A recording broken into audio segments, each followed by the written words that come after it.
You better win some games then, pretty quick, in my opinion. Yeah. I reckon if I went there and played my way, I reckon I'd win more games, and I'm not just saying that, just 4-4-2. Do you know what I mean? Give them basic rules and principles. Yeah. And go, look, some good players here. You don't have to over-teach everyone, I don't think. I'll be interested more in the longer run. If he can stick to his principles, and then next season we're all going, hey, fair play. It's not a long run if you're not winning. But that's my point. I was just going to say, at the minute, I think he's getting a fair roll of the dice because people are almost going out the players and all that. But he's been there a while now, so you better start bringing some action soon, I think. Some wins, not action, some wins. We'll get back to Dyche in just a quick second, but remember, if you like this video, please like, share and subscribe. And don't forget to click the notification button so that you know when the next Big D video hits. And as ever, if something is on your mind, if something is bubbling up inside of you that you need to express, please express it in the comments. The Big D reads all of the comments, and he's always interested in what is on your mind. Anyway, this is a really, really interesting clip. I never realised that Dyche was such an eloquent speaker, and he talks a lot of sense. I really like what he has to say. He's basically saying, just keep things simple. And, well, anyway, he's giving his brutally honest opinion about the situation at Manchester United and Ruben Amorim.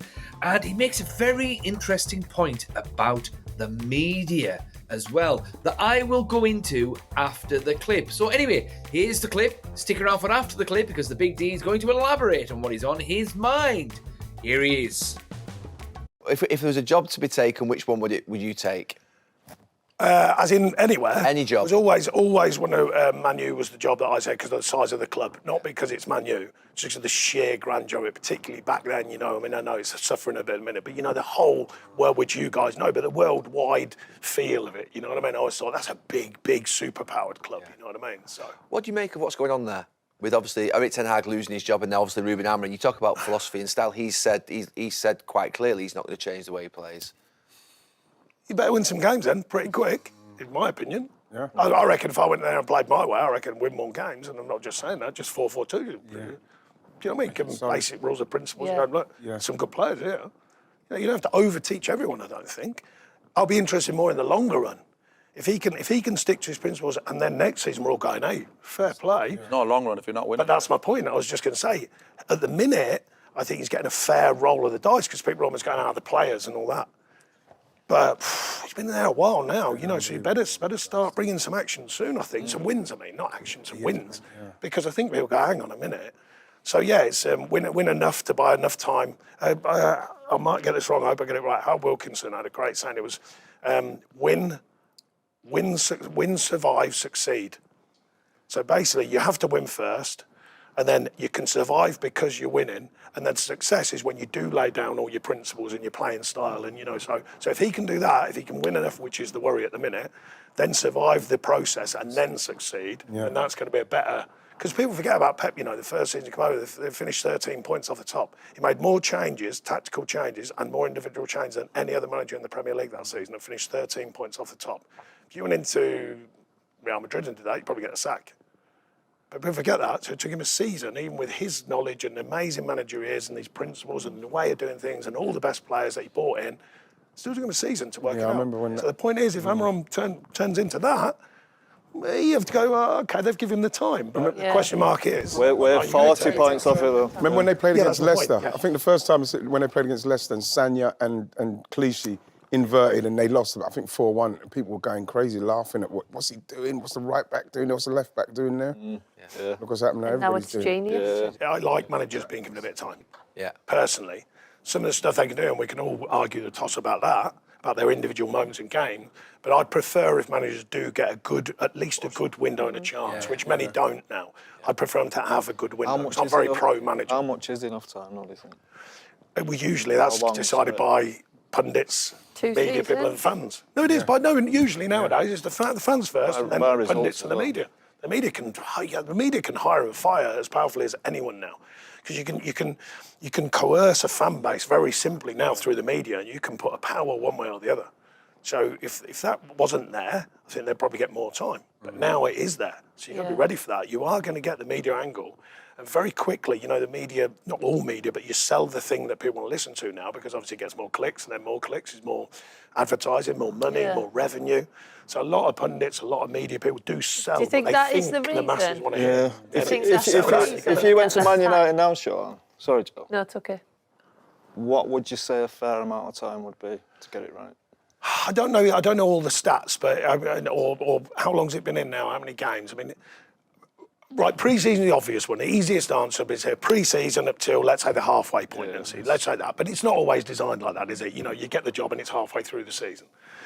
If it's not early next season, then I'd be saying it hasn't worked.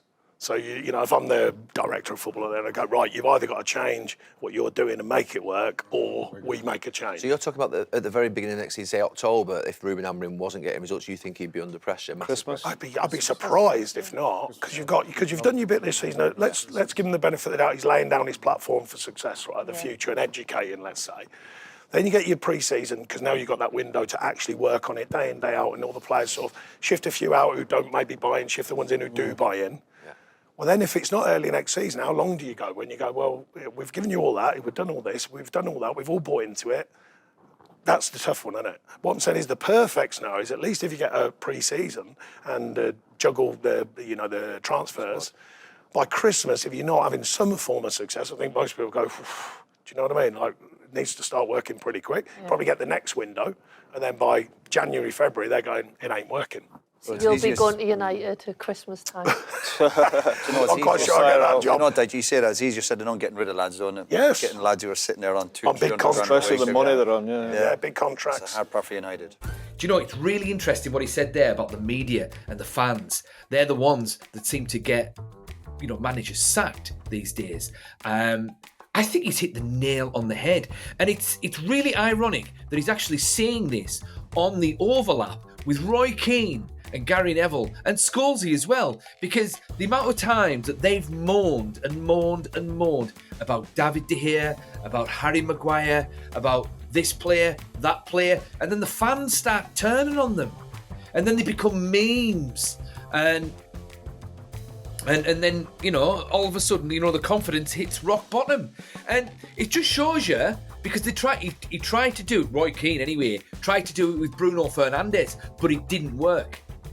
It didn't work with Bruno, because Bruno is absolutely world class, and it didn't really work with David De Gea either, because he actually got his form back eventually, and that was just a boneheaded decision by Eric Ten Hag for him to leave, but it could have broken Harry Maguire. Harry Maguire was a main for like 2 years.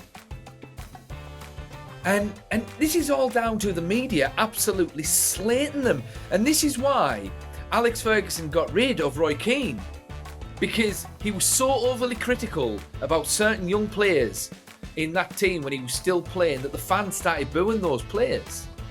And, you know, Ferguson was very quick to sort of, you know, nip that in the bud. So, but Roy Keane, you know, he's got a loud megaphone now, so anything that he says, people take as gospel, unfortunately, because if there's one thing he doesn't preach, and it certainly isn't the gospel, I'll tell you that. But yeah, I mean, as soon as the media get a whiff of a little bit of weakness, especially when it's Manchester United, especially, I mean, it was the media that got Ole Gunnar Solskjaer sacked.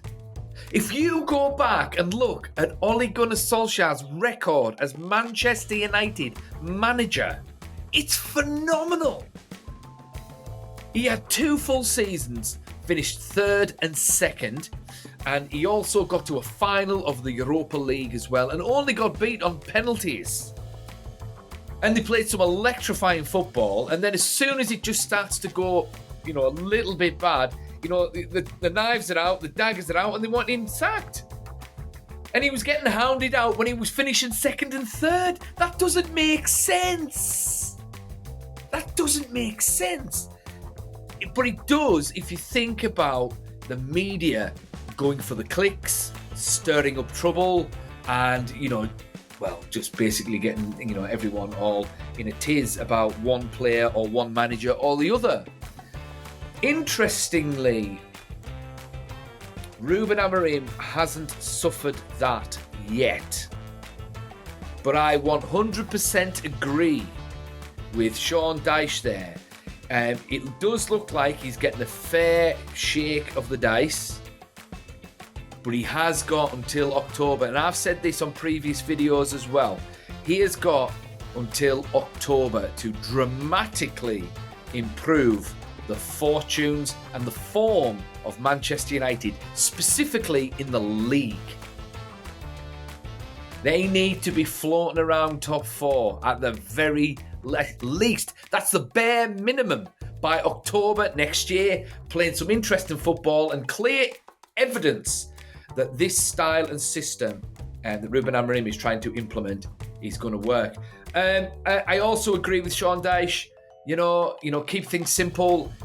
If he was the manager of Manchester United, he would have won more games.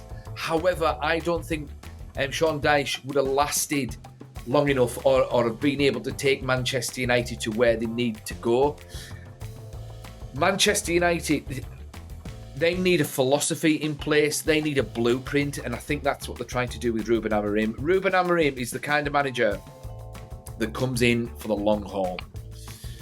Whereas Sean Dyche, he's the kind of manager that that comes in to do a job, and he would do a job, but I don't think.